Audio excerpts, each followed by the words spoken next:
Welcome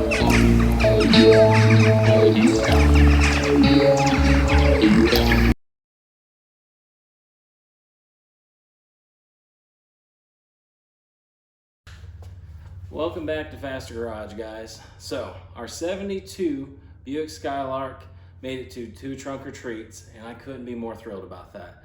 For a car that we just bought, as rough as it is and as much tuning it needs to be a drivable car, or what I consider a safely drivable car, there's nothing like taking a new project to 2 car events, giving out tons of candy. I mean, we gave out 11 bags of candy at these 2 trick-or-treaters. Kids were happy, you're hanging out with a bunch of muscle cars, and the fact that this car made it to both, and I got to show it to friends, it just made my day. I mean, it was such a positive feeling, like, makes you like reassured that spending this money on these kind of cars is really worth it.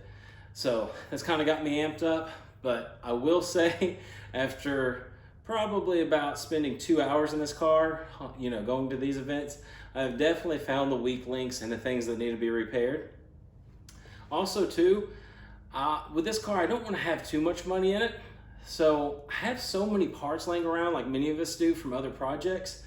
I was thinking how nice it would be to take all those parts that are taking up room in my shop and I'm always tripping over, and get them in this car and have a good running car, but also have more room and have spent less money. So that's kind of what we're going to do with this project. We're going to fix it. We're going to keep it fun so that we can drive it anywhere and make it really rad, but also try not to break the bank, which is extremely hard to do nowadays, especially in this economy. So I've got a list behind me. These are the problems that we have got to fix so that we can drive it, and to the point that we're gonna swap in a different engine or transmission, which is coming, different video though. So this is the list. So first off is the oil pressure. When I got the car, like the other video I put up said, I had 0. I called TA Performance. They're like the Buick gurus. I ordered some parts from them. And one thing the guy was extremely helpful with, he's like, the STP oil treatment is what we run in all these Buicks, even like freshly rebuilt with like perfect bearing clearances and with like a good tight oil pump, which is like the Buick's weakness I'm starting to find out. So I put the STP in.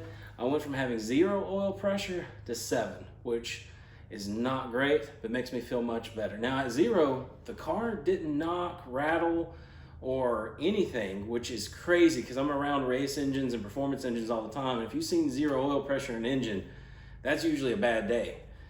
But it doesn't seem to have bothered this car in the slightest. So I've ordered a sandwich plate from TA. It basically goes between the gears and like the pump end, and it ups the pressure. I'll do a whole video on that, but if we can get that thing up to like 17 or 18 PSI when it's hot, I would be ecstatic, because I just want this thing to last for like 4 months until I can get another engine in it, and I would be so happy. So that's the game plan with the oil. We're gonna try that sandwich plate. I'll do a full video on it. Next is the wipers.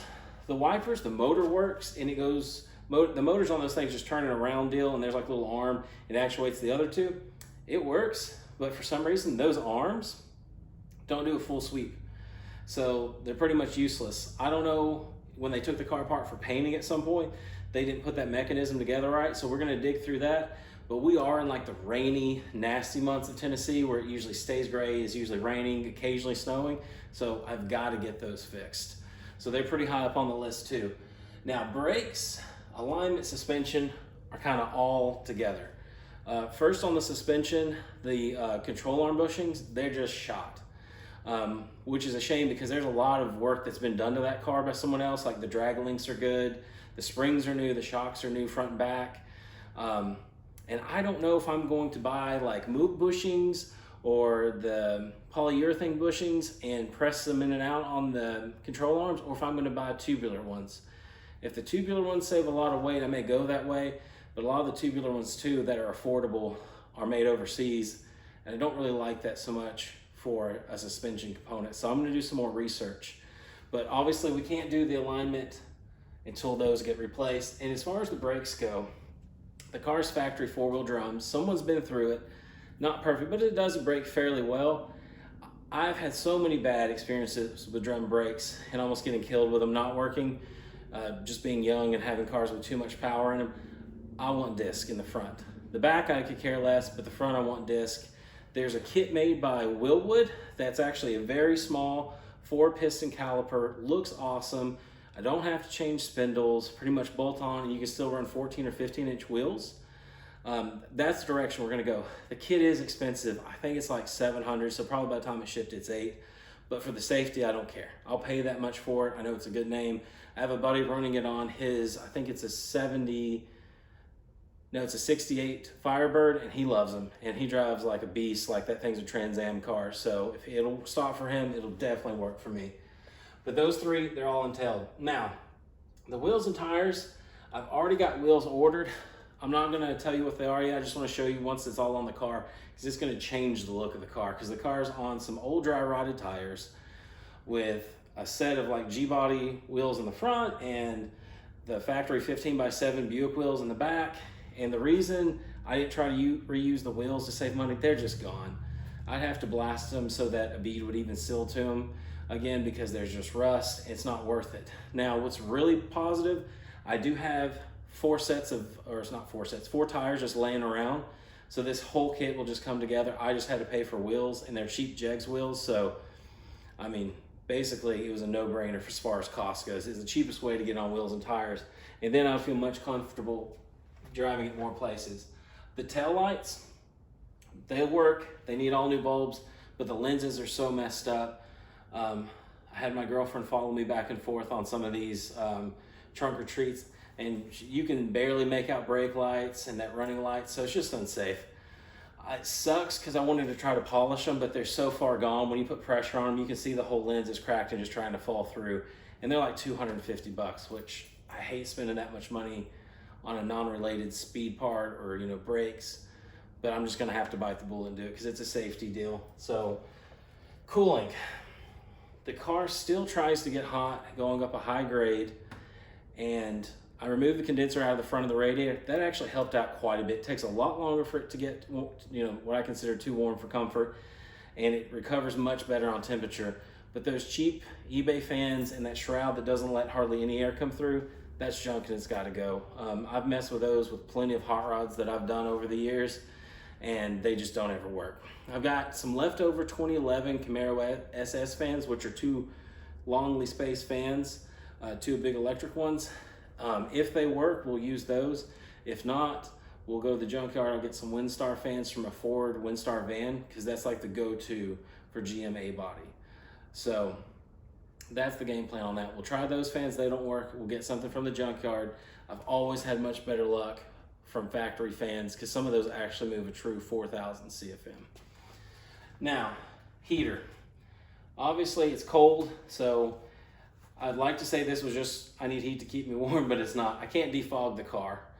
The last trunk or treat went way late at night after we got dinner, and it was raining and the window fogged up, so epic white knuckle ride going only 20 miles an hour, scared for my life. So yeah, the blower motor works great.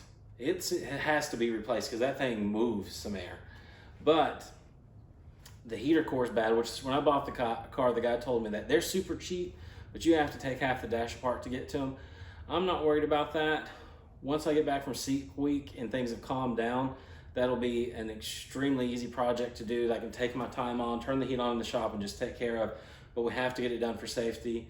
Also, I don't think anyone's gonna ride with me if I don't have heat in 20-degree weather. I'll butt around all day. I'm a fluffy guy, I'm well insulated, I know how to put on jackets, but I understand other people, that ain't their game. So we want this to be enjoyable for everybody. Lastly, the car has the most comically small battery I've ever seen. I'll probably put a picture after this video. It's like a lawnmower battery, looks like to me, with little side post adapters that the previous owner did. It's gotta go. What's wonderful is I have an almost new battery laying around. I've got it on the trickle charger, so I'll do that, get a nice hold down, because he's got a bungee cord that ain't even bungeeing right now. I mean, if that car was any kind of fast, it'd already sling that thing all the way to the back seat. So we'll get the battery done. But this is like the to-do list. Once this is done and tackled, you should be able to drive that car, you know, probably 2 hours away to a car show and enjoy it. At that point, and why that's going on, you know, just taking it to shows, we're gonna do an engine swap, and do a transmission swap, because this is a muscle car and it needs some power. That's going to be a different video, but we're going to get into it. And I've got some used engines laying around. I've got some used transmissions laying around. So we're going to rebuild them and throw them in this bad boy. The only thing with the engine, it has to stay V8, has to be carbureted. Those are the rules. I don't want fuel injection. I'm not arguing back and forth about the EFI and carb deal. I'm a carb guy. I tune them on the side to make extra money, so I'm just at home with them. That's what I want, and I think it'll sound awesome. But we're gonna get this list done. Things gonna be so much more drivable, so much more enjoyable, and it'll have all the creature comforts. But that's where I'm gonna leave off. I'm gonna keep you guys updated as we go on these videos, but this is the synopsis of what we're doing.